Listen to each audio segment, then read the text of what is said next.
Çəkilib ərşə yuxum, qan ağlayır can şüşasız. Yata bilməz bilirəm, məzarında xan şüşasız.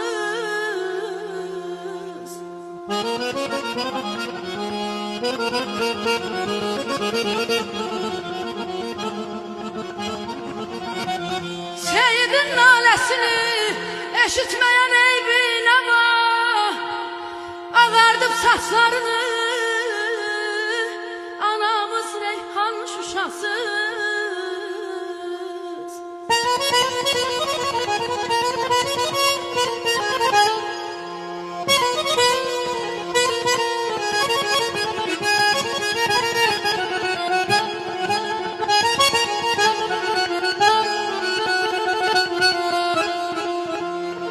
Xəbər eylə Yaquba, şikəst olub şikəstəmiz.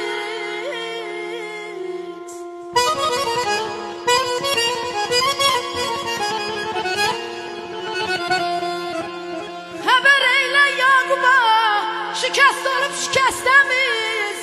Səxavətin məzarına çökübdür duman şuşasız.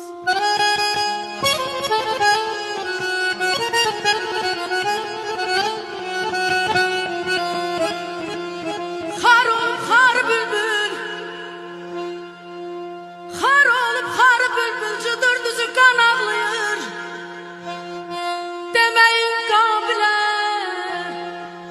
deməyin qabilə, siz əsla qəzəl xan şuşasız.